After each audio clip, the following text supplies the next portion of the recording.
Salve, salve, meus queridos, professor Zani na área, mais uma vez com vocês. Hoje, dando sequência ao estudo que nós vínhamos fazendo da termoquímica, nós vamos conhecer uma técnica muito importante, uma técnica famosa do cálculo do ΔH, que é a famosa lei de Hess. Lembrando que nós já fizemos um estudo introdutório, nós já fizemos um estudo do cálculo do ΔH a partir de um experimento usando o calorímetro. Nós também já fizemos o cálculo a partir do calor de formação, então é importante, imprescindível que você assista essas aulas iniciais para que tudo isso faça mais sentido, tá certo? Então bora lá conhecer nosso amiguinho Hess e, consequentemente, do que se trata a sua famosa lei de Hess, tá ok? Então a ideia é bem simples. A lei de Hess ela se fundamenta no fato de que o ΔH é uma variação e, como toda variação, ela depende apenas de um estado final e de um estado inicial, não dependendo das etapas intermediárias de um processo. Mas como isso se aplica? Como nós aplicamos essa ideia generalista de um delta que só depende do estado final inicial a uma equação química, a uma transformação química? Vou fazer isso com exemplos, vou fazer um exemplo geral e depois vou fazer dois exemplos com vocês, então não percam essa ideia de aplicação da lei de Hess nesses exemplos aí que eu tirei de alguns vestibulares, tá certo? Bora lá então! Bom, primeiro, imagine que nós não possamos calcular o ΔH, vou chamar de ΔHx, desta reação A formando C, mas que nós conhecemos esta reaçãozinha A formando B. Observe que nós temos um ΔH, eu estou chamando de ΔH1, então suponha que esse valor seja conhecido, ok? E também conhecemos a reaçãozinha B formando C, cujo ΔH2 é conhecido. Então nós desejamos esse ΔH desta reação cujo valor é desconhecido, mas nós temos essas duas informações, essas duas equaçõezinhas com seus respectivos ΔH. Perceba o seguinte, quando A forma B, e nós temos esta energia sendo liberada, absorvida e independente, a equação de baixo tem B formando C. Então, enquanto nós estamos produzindo B em cima, nós estamos consumindo B embaixo. Então, no final de um processo de uma análise dessas duas reações concomitantemente, nós observamos que produz B aqui, mas consome B aqui. Ou seja, se nós somarmos essas equações, perceba que o resultado disso simplesmente é A formando C. Quer dizer, exatamente a reação cujo ΔH nós queremos descobrir. Então, segundo Hess, esta é a aplicação da lei de Hess, o ΔH desta reação, que é o ΔHx, nada mais é do que a soma dos ΔHs dessas etapas intermediárias que geraram esta etapa total ou esta etapa global. Em síntese, todas as vezes que você dispõe de várias equações e é possível manipulá-las a fim de obter uma equação, outra, o ΔH desta equação, outra, nada mais é do que a soma dessas equações, dessas etapas intermediárias, beleza? Graficamente, se nós colocarmos um eixo de energia e colocarmos A e B, então perceba que isso aqui é o ΔH1, né? De A até B, o ΔH1, e colocarmos C aqui, independe se o ΔH é positivo ou negativo, por isso essa flechinha num duplo sentido. Esse aqui seria o ΔH2, B formando C. Perceba que o ΔHx nada mais é do que esse pedacinho, A formando C, ou seja, ele é a soma do ΔH1 e do ΔH2, beleza? Professor, mas como isso se aplica na prática? Como que eu posso resolver exercícios com este conceito? Vamos lá então. Bom, então suponha que seja dada a seguinte reação, né, 2 carboninhos mais gás oxigênio formando 2 monóxidos de carbono, tá certo? E eu não sei o ΔH, eu não consigo fazer essa reação por algum motivo no calorímetro, eu não consigo determinar a entalpia de formação do monóxido de carbono. Ok. Bom, suponha que seja conhecida as seguintes reações. Então, carbono mais oxigênio formando dióxido de carbono, então o ΔH conhecido, e também, né, 2 monóxidos de carbono mais oxigênio formando duas moléculas de gás carbônico, e o ΔH conhecido também, ok? Então, segundo Hess, nós podemos manipular caso, obviamente, nós tenhamos as substâncias contidas nessa equação cujo ΔH é desejado, nestas etapas que nós temos como informação de ΔH. Então, por exemplo, nós temos carbono na equaçãozinha que nós desejamos e tem carbono também nessa equaçãozinha que eu estou chamando de equação número 1, beleza? Nós temos oxigênio na equação desejada, temos oxigênio nas duas equações, nas duas etapas aqui. Nós precisamos de monóxido de carbono e também temos monóxido de carbono nessa segunda etapa. Então, segundo Hess, nós podemos manipular, nós manipulamos algebricamente mesmo essas equações, a fim de obter uma equação única, que seria essa aqui, e daí o ΔH desta reação seria a soma desses ΔHs dessas equações aqui, beleza? Só que para isso, obviamente, a gente precisa manipular, porque nem sempre nós temos as quantidades que nós precisamos e nem sempre também as substâncias estão do mesmo lado, como reagente ou como produto, do jeito que nós desejamos. Então, em síntese, nós nos fazemos duas perguntinhas. Se existe na mesma quantidade e se está do mesmo lado que eu preciso na equação desejada. Caso isso não aconteça, nós manipulamos as equações e, consequentemente, os valores ΔH para que essa soma das equações resulte na equação desejada e, consequentemente, as somas do ΔHs resulte no ΔH desejado. Vamos fazer isso para essa equaçãozinha aqui, ó, tá certo? Então a gente pode usar essa equação 1 e 2 como se fossem etapas intermediárias para obter aquela reaçãozinha desejada. Então vai lá, entenda comigo, ó.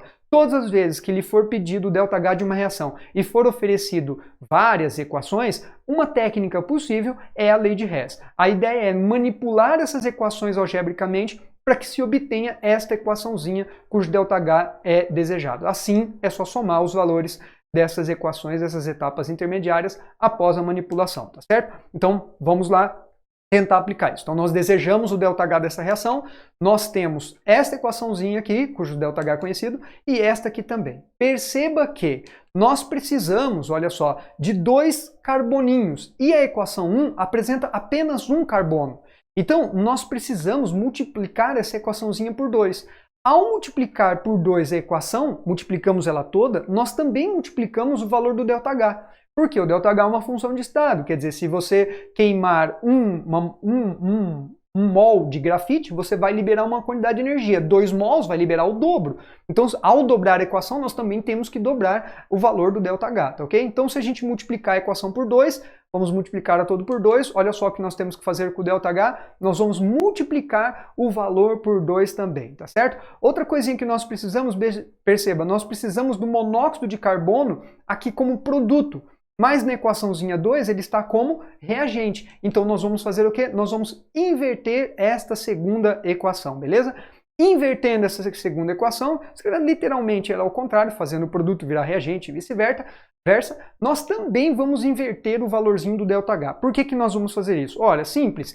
Se em um sentido a reação absorve energia, no sentido contrário ela vai liberar essa mesma quantidade de energia. Então o valor ΔH, que era menos 283, vai passar a ter o valor de mais 283, tá certo? Agora é a hora derradeira, nós vamos somar essas equações após as manipulações e verificar se nós conseguimos essa equação desejada. Se sim, é simplesmente a soma desses ΔHs que vai gerar o ΔH desta reaçãozinha desejada, tá certo? Então bora lá, ó. Perceba que nós produzimos 2 dióxidos de carbono aqui e consumimos 2 lá. Então a gente pode cortar esses dióxidos de carbono aqui, ok? Então pode cortar, vamos começar pelo oxigênio aqui. A gente pode cortar esses 2 oxigênios com um desses oxigênios aqui. Então corta este um oxigênio, com 2 de lá vai sobrar um lá, tá certo? Podemos cortar esses 2 dióxidos de carbono com aqueles 2 dióxidos de carbono e o resultado disso seria os 2 carboninhos que vão sobrar, mais uma molécula de O2 aqui, formando duas moléculas de monóxido de carbono que você encontra aqui, tá certo? Ou seja, esta equação é igual à equação cujo ΔH eu desejo determinar. Portanto, eu posso dizer que o ΔH desta equação desejada nada mais é do que a soma dos ΔHs dessas reaçõezinhas manipuladas. Portanto, o ΔH nesta condição vale menos 505 kJ, beleza? Vamos fazer mais uma aplicaçãozinha, ocorreram umas falhazinhas aqui na digitação, mas acho que nada que atrapalhe a sua análise aí, beleza? Então mais um exemplo aí, imagine que nós temos as seguintes reações termoquímicas, esta é a equação 1, a equação 2 e a equaçãozinha 3, cujos ΔHs são conhecidos e nós desejamos calcular o ΔH desta reação. Então é sempre um clássico, né? Lhe é oferecido inúmeras equações, 2, 3, 4 equações com ΔH fornecido e pergunta-se o ΔH de alguma outra reação. Então a nossa tarefa nesse caso, para aplicar a lei de Hess, é manipular essas equações a fim de obter esta aqui. Então sempre, mais uma vez, dois cuidados, verificando se contém todos os componentes nas equações. Por exemplo, eu preciso de carbono, tem carbono na primeira, eu preciso de hidrogênio, tem hidrogênio nesta segunda aqui, eu preciso de gás metano, tem gás metano nessa última equação, tá certo? E depois nós verificamos se está do mesmo lado, como reagente, como produto, da forma que eu preciso, e se também tem na mesma quantidade. Por exemplo, eu preciso de 2 mols de gás hidrogênio. Mais equaçãozinha 2, tá vendo? Tem 1 mol só. Então já sei o que eu tenho que fazer. Vou ter que multiplicar essa equação toda por 2. Então vamos num passo a passo aí, beleza? Então está aqui a equação, cujo ΔH precisa ser determinado, e as etapas conhecidas com os seus devidos ΔHs. Então, primeira coisa que a gente vai fazer é verificar se as substâncias que nós precisamos estão contidas e, num primeiro momento, nós vamos verificar se elas estão do mesmo lado, beleza? Depois a gente verifica a quantidade. A minha sugestão é que você faça, né, isso em partes. Verifica se está do mesmo lado as espécies e depois verifica se está na mesma quantidade. À medida que você vai criando habilidade, você vai fazendo isso concomitantemente, você faz isso tudo ao mesmo tempo, beleza? Então o que nós precisamos? Precisamos de carbono, ok. Está do mesmo lado? Sim, do mesmo lado. Nós precisamos, então ok, nós precisamos de gás hidrogênio, precisamos dele como reagente, está aqui como reagente, então ok também. Não estou me importando com a quantidade. Simplesmente se está do mesmo lado, para que a hora que eu somar essas equações apareça nesse mesmo lado, tá certo? Precisamos também de gás metano, eu preciso do gás metano como produto e perceba, na equaçãozinha 3 ele está como reagente. Então eu já sei o primeiro passo a ser tomado, eu vou inverter essa equaçãozinha aqui de tal modo que o CH4 fique como produto, beleza? Então esse é o primeiro passo. Identifiquei as substâncias que estão presentes e se elas estão do mesmo lado da equação. Ok? Bom, fazendo isso aqui, quer dizer, invertendo essa equaçãozinha terceira para poder deixar do mesmo lado o gás metano, né, nós teríamos o seguinte, olha só ela invertidinha aqui, consequentemente eu fiz o quê? Inverti o valorzinho do ΔH, então ele era menos 212 e agora ele passa a ser mais 212, beleza? Então esse é o primeiro passo. Segundo passo, vamos verificar as quantidades. Verificar se as quantidades das substâncias correspondem, né, nas equações dadas com as quantidades das substâncias na equação desejada, ok? Então verificando aqui, carbono nós precisamos de 1 mol, lá na equaçãozinha nós temos 1 mol, ok, isso aqui, beleza? Nós precisamos de 2 mols de hidrogênio, ok? Aqui precisamos de 1 mol de gás metano, na equaçãozinha aqui nós já temos do mesmo lado, nós temos 1 mol, então ok também. Mas o nosso problema está aqui. Nós precisamos de 2 mols de gás hidrogênio e na equaçãozinha 2 só tem 1 mol, então isso está errado. Nós precisamos multiplicar essa equaçãozinha por 2 e, consequentemente, o valor do ΔH, tá certo? Então, fazendo isso, multiplicando toda essa equação por 2 e, consequentemente, multiplicando o valor ΔH, já invertida a equaçãozinha de baixo, cujo valor está invertido também, nós vamos somar essas equações todas e verificar se nós obtemos a equação desejada, tá certo? Então, bora lá. Último passo, soma esses valores de ΔH, claro, primeiro a gente faz aí a verificação se a soma das equações gera a equação, né, cujo ΔH precisa ser determinado, e depois, consequentemente, a gente simplesmente soma esses valores de ΔH. Então, somando essas equações, perceba, tem 2 gás carbônicos aqui, 2 ali, eu posso cortar, porque pensa, produz e consome, o saldo é 0, tá certo? Nós temos 2 moléculas de água aqui, 2 moléculas de água aqui, produz, consome, o saldo é 0, então a gente vai cortando, como se fosse uma equação matemática mesmo, aquilo que está em lados opostos, tem sinais contrários, a gente pode cancelar, tá certo? Nós podemos cortar, olha, um oxigênio aqui, mais um aqui como reagente, são 2 oxigênios. Então nós podemos cortar esses 2, estou fazendo tudo de uma vez, com esses 2 oxigênios aqui, ó, tá certo? E o que vai restar é simplesmente o carboninho, né, mais o gás hidrogênio formando o gás metano, ou seja, a equação que nós desejávamos lá no início, o ΔH. Somei tudo, obtive a equação desejada, ok, então a gente pode somar os valores do ΔH e a soma desses valores, no caso aqui da menos 18,8 kcal por mol, este é o ΔH desta reação. E assim nós aplicamos a famosa lei de Hess. Olha, você pode ter mais ou menos dificuldade. Uma das dificuldades comuns é trabalhar com fração, mas não se deixe intimidar, treine isso com bastante intensidade, faça vários exercícios que uma hora você começa a entender este jogo, como funciona isso e começa a resolver cada vez mais rapidamente e com mais segurança, beleza? Queridos, espero ter ajudado. Aguarde, na próxima aula nós vamos fazer o cálculo ΔH a partir da energia de ligação. Até mais, tchau, tchau.